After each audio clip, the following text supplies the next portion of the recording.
Hi friends, welcome to സാ kitchen. ഇന്ന് ഞാൻ വന്നിരിക്കുന്നത് ഒരു വെജിറ്റബിൾ സമൂസ റെസിപ്പിയുമായിട്ടാണ്. അപ്പോൾ വീഡിയോ കാണുമ്പോൾ എല്ലാവർക്കും ഇഷ്ടമാവുകയാണെങ്കിൽ ഒന്ന് ലൈക്ക് ചെയ്തേക്കണേ. പിന്നെ എൻ്റെ ചാനൽ സബ്സ്ക്രൈബ് ചെയ്യാത്തവരുണ്ടെങ്കിൽ പ്ലീസ് ഒന്ന് സബ്സ്ക്രൈബ് ചെയ്ത് സപ്പോർട്ട് ചെയ്തേക്കണേ. എന്നാൽ നമുക്കിനി വീഡിയോയിലേക്ക് പോകാം. ഞാനൊരു പാൻ ചൂടാക്കിയിട്ട് അതിലേക്ക് 1.5 ടേബിൾ സ്പൂൺ വെളിച്ചെണ്ണ ഒഴിച്ചു കൊടുക്കുന്നുണ്ട്. എണ്ണ ചൂടായതിനു ശേഷം ഇതിലേക്ക് ഒരു വലിയ കഷ്ണം ഇഞ്ചി ചെറുതാക്കി അരിഞ്ഞത് ഇട്ട് കൊടുക്കുന്നുണ്ട്. ഇതൊന്ന് ഇളക്കി കൊടുക്കാം. ഇതിന് ശേഷം നമുക്ക് 2 മീഡിയം സൈസ് സവാള അരിഞ്ഞത് ഇട്ട് കൊടുക്കാം. ഇത് നല്ലോണം ഒന്ന് ഇളക്കി കൊടുത്ത് സവാള നമുക്കൊന്ന് വഴറ്റിയെടുക്കാം. ഇതിലേക്ക് ഞാനൊരു 3 പച്ചമുളക് ചെറുതാക്കി കട്ട് ചെയ്തിട്ട് ഇട്ട് കൊടുക്കുന്നുണ്ട്. നമുക്കിത് നല്ലോണം ഒന്ന് ഇളക്കി കൊടുക്കാം. ഇതെല്ലാം നല്ലോണം ഒന്ന് വഴണ്ട് വരട്ടെ. ഇതെല്ലാം നല്ലോണം ഒന്ന് വഴണ്ട് വന്നു കഴിയുമ്പോഴത്തേക്ക് നമുക്കിതിലേക്ക് വെജിറ്റബിൾസ് ചേർത്ത് കൊടുക്കാം. ഞാനിതിലേക്ക് 1/2 കപ്പ് ക്യാരറ്റ് ചെറുതാക്കി അരിഞ്ഞത് ഇട്ട് കൊടുക്കുന്നുണ്ട്. പിന്നെ ഞാനിതിലേക്ക് 1/2 കപ്പ് ക്യാബേജും 2 ടേബിൾ സ്പൂൺ സ്വീറ്റ് കോണും 1/2 കപ്പ് ക്യാപ്സിക്കവും പിന്നെ 1/2 കപ്പ് ഗ്രീൻ പീസും ചേർക്കുന്നുണ്ട്. ഗ്രീൻ പീസ് ഞാനിവിടെ എടുത്തിരിക്കുന്നത് ഫ്രോസൺ ഗ്രീൻ പീസാണ്. അതുകൊണ്ട് ഇത് ഡയറക്റ്റായിട്ട് ഇട്ട് കൊടുക്കുന്നുണ്ട്.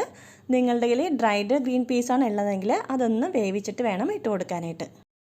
ഇനി ഇതിലേക്ക് 1/2 കപ്പ് ഉരുളക്കിഴങ്ങ് വേവിച്ചത് കൂടി ഇട്ട് കൊടുക്കുന്നുണ്ട്. നമുക്കിതെല്ലാം കൂടി നല്ലോണം ഇളക്കി കൊടുക്കാം. ഒരു മീഡിയം ഫ്ലെയിമിലിട്ടിട്ട് ഒരു 3-4 മിനിറ്റ് നമുക്കിതൊന്ന് കുക്ക് ചെയ്തെടുക്കാം. ഇതിലേക്ക് നമുക്ക് ആവശ്യത്തിനുള്ള ഉപ്പും കൂടി ചേർത്ത് കൊടുത്ത് നല്ലോണം ഒന്ന് ഇളക്കി കൊടുക്കാം. എന്നിട്ട് ഇതിലേക്ക് പൊടികൾ ചേർത്ത് കൊടുക്കാം. ഞാനിതിലേക്ക് 1 ടീസ്പൂൺ മുളക് പൊടി ചേർത്ത് കൊടുക്കുന്നുണ്ട്. ഇനി ഇതിലേക്ക് 1/2 ടീസ്പൂൺ ചതച്ച മുളക് ചേർത്ത് കൊടുക്കാം. ഇനി ഇതിലേക്ക് 1/2 ടീസ്പൂൺ ചാറ്റ് മസാല ചേർത്ത് കൊടുക്കുന്നുണ്ട്. നിങ്ങളുടെ കയ്യിൽ ഉണ്ടെങ്കിൽ ചേർത്ത് കൊടുക്കാം, ഇല്ലെങ്കിൽ സ്കിപ്പ് ചെയ്യാം. പിന്നെ ഇതിലേക്ക് ഒരു 1/4 ടീസ്പൂൺ മഞ്ഞൾപ്പൊടി ചേർക്കുന്നുണ്ട്. ഇനി ഇതിലേക്ക് 1 ടീസ്പൂൺ മുഴുവൻ മല്ലി ചതച്ചത് ഇട്ട് കൊടുക്കുന്നുണ്ട്. നിങ്ങളുടെ കയ്യിൽ മല്ലിപ്പൊടിയാണുള്ളതെങ്കിൽ 1 ടീസ്പൂൺ മല്ലിപ്പൊടി ചേർത്ത് കൊടുത്താലും മതി. ഇനി ഇതിലേക്ക് 1/2 ടീസ്പൂൺ ഗരം മസാല കൂടി ചേർത്ത് കൊടുക്കുന്നുണ്ട്. എന്നിട്ട് നമുക്കെല്ലാം കൂടി നല്ലോണം ഒന്ന് ഇളക്കി കൊടുക്കാം. 4-5 മിനിറ്റ് കൊണ്ട് തന്നെ ഇത് കുക്കായി കിട്ടും.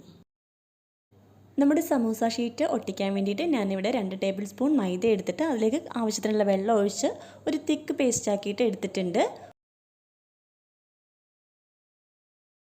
നമുക്ക് സമൂസ ഷീറ്റ് ഒന്ന് ഫോൾഡ് ചെയ്തെടുക്കാം. ഇതേപോലെ ഈ ഒരു അറ്റം ഇങ്ങനെ മടക്കി കൊടുക്കാം. എന്നിട്ട് വീണ്ടും ഇതേപോലെ ഒന്നുകൂടി മടക്കി കൊടുക്കാം. ഇനി ഇതിലേക്ക് നമ്മുടെ ഫില്ലിങ് വെച്ച് കൊടുക്കാം. ഫില്ലിങ് വെച്ച് കൊടുക്കുമ്പോഴത്തേക്കും ഒരുപാട് നിറച്ച് വെച്ച് കൊടുക്കണ്ട. അങ്ങനെ വെച്ച് കൊടുത്തു കഴിഞ്ഞാൽ ഇത് ഫോൾഡ് ചെയ്യണ സമയത്ത് പൊട്ടിപ്പോകും.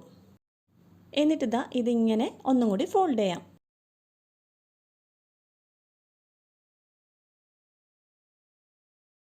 എന്നിട്ട് നമുക്കിതിലേക്ക് മൈദയുടെ പേസ്റ്റ് ഇതിലേക്ക് ഒന്ന് സ്പ്രെഡ് ചെയ്ത് കൊടുക്കാം. എന്നിട്ട് നമുക്ക് ഇതേപോലെ ഒന്ന് ഒട്ടിച്ച് കൊടുക്കാം. ഇതേപോലെ നമുക്കെല്ലാം റെഡിയാക്കി എടുക്കാം. സമോസ ഫ്രൈ ചെയ്യാൻ വേണ്ടിയിട്ട് ഞാനിവിടെ ഒരു പാത്രത്തിലേക്ക് കുറച്ച് ഓയിൽ ഒഴിച്ചു കൊടുത്തിട്ടുണ്ട്. ഓയിൽ നല്ലോണം ചൂടായതിനു ശേഷം നമുക്കിതിലേക്ക് സമോസ ഇട്ട് കൊടുക്കാം. മീഡിയം ഫ്ലെയിമിൽ വെച്ചിട്ട് നമുക്കിതൊന്ന് ഫ്രൈ ചെയ്തെടുക്കാം.